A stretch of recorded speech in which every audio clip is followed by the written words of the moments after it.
অবশেষে নতুন বছরে টাকা দেওয়া শুরু করেছে সম্মিলিত ইসলামী ব্যাংক, যেটা একীভূত 5 ব্যাংক হয়ে কিন্তু গ্রাহকরা টাকা পাচ্ছেন। তো ইতিমধ্যে প্রাতিষ্ঠানিক এবং অপ্রাতিষ্ঠানিক বিনিয়োগকারী এবং আমানতকারী যারা রয়েছেন তাদের জন্য প্রজ্ঞাপন জারি করা হয়েছে বাংলাদেশ ব্যাংকের পক্ষ থেকে। এবং এই প্রজ্ঞাপন অনুসারে কবে কত টাকা ফেরত পাচ্ছেন, ইতিমধ্যে যেহেতু টাকা দেওয়া শুরু হয়েছে, অনেকের হয়তো বা 2 লাখের বেশি টাকা থাকতে পারে। তো এই প্রজ্ঞাপনে আমানত নিয়ে কিন্তু ইন ডিটেলস বিষয়গুলো তুলে ধরা হয়েছে।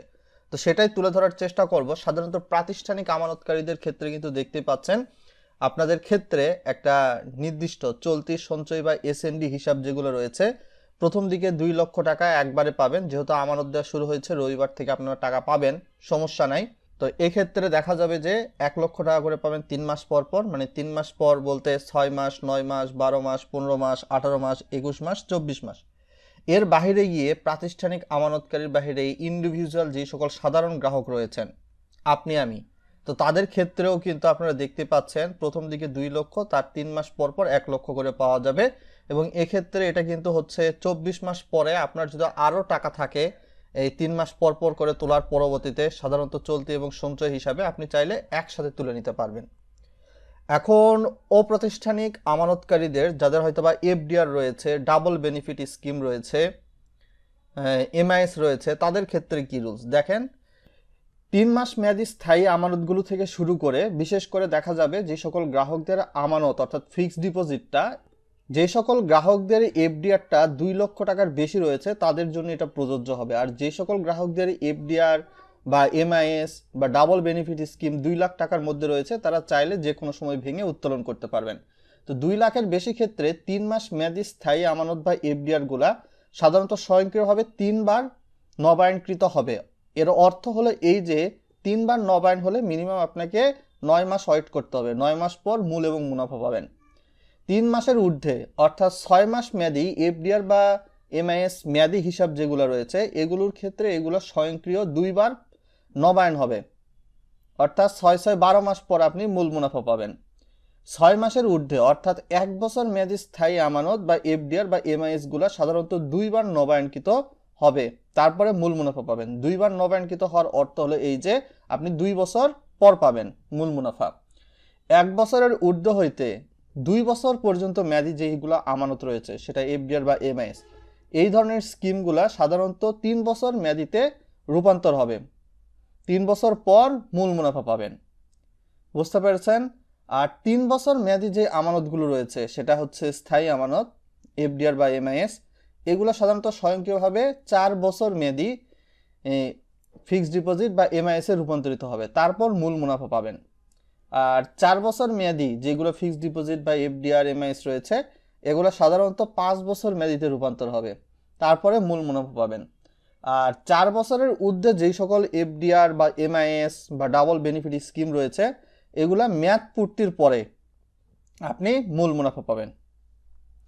সো এটা তো বোঝা গেল, এর আগে আপনাকে সরকার টাকা দিবে না, ব্যাংক থেকেও টাকা দিবে না, রুলস আপনাকে মানতে হবে এই সার্কুলার বিবেচনায়। তবে শর্ত থাকে যে কিডনি ডায়ালাইসিস ও ক্যান্সারে আক্রান্ত ব্যক্তিদের ক্ষেত্রে এই স্কিমের শর্তগুলি প্রযোজ্য হবে না।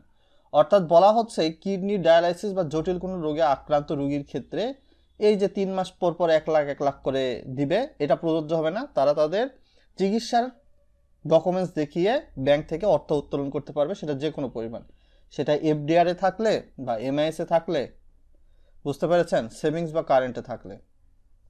এইটাই ছিল মোরাল অফ দ্য স্টোরি। এবং আমি আপনাদেরকে আরও একটা বিষয় নিশ্চিত করতে চাই, এটা বাংলাদেশ ব্যাংকের পোর্টাল থেকে কিন্তু ছাড়া হয়েছে, দেখতেই পাচ্ছেন সেন্ট্রাল ব্যাংক অফ বাংলাদেশ 29শে ডিসেম্বর 2025। যেহেতু 30 31 তারিখে একটা বন্ধের বিষয় ছিল যেই কারণে কিন্তু টাকাটা দেয় নাই, তো নতুন বছরে টাকা দেওয়া শুরু হয়েছে এবং গ্রাহকরাও কিছুটা স্বস্তি বোধ করতেছেন, ব্যাংক থেকে আমানত তুলতে পারতেছেন আমানতকারীরা সমকাল 2 জানুয়ারি 2026। সো যে নির্দিষ্ট লিমিট দেওয়া হয়েছে তা অনুসরণ করে আমানত তুলতে হবে, এর চেয়ে বেশি আমানত তো এখন আর দিবে না।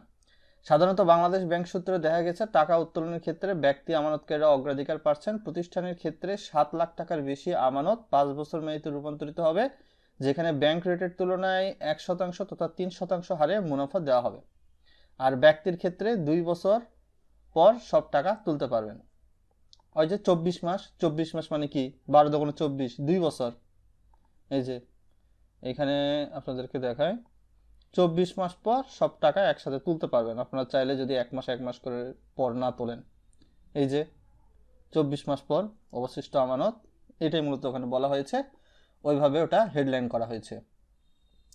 তারপর একীভূত ব্যাংকে দীর্ঘদিনের মানে অস্থিরতার স্বস্তি ফিরল। সিটিজেন ভয়েস 3 জানুয়ারি তারা প্রতিবেদন করেছে। এখানেও মোরাল অফ দ্য স্টোরি সেইটাই উঠে এসেছে, এক্সট্রা করে বলার কিছু নাই। তো দেশ জুড়ে শাখা ও আউটলেটের সংখ্যা 760টি, উপশাখা 698টি, agent banking outlet, ATM booth দেখতে পাচ্ছেন। সেটা হচ্ছে যে আপনাদের debit card, chequebook, internet banking এগুলো কোনটার ক্ষেত্রে এখন কোনটা কাজ করবে বা কোনটা কাজ করবে না।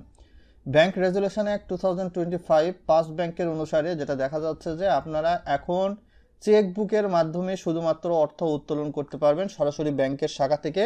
তবে যেই ব্যাংকের গ্রাহক ছিলেন সেই ব্যাংকের সেই শাখা থেকে উত্তোলন করতে হবে। বুঝতে পেরেছেন? আপনি ওই ব্যাংকের অন্য শাখা থেকে উত্তোলন করতে পারবেন না।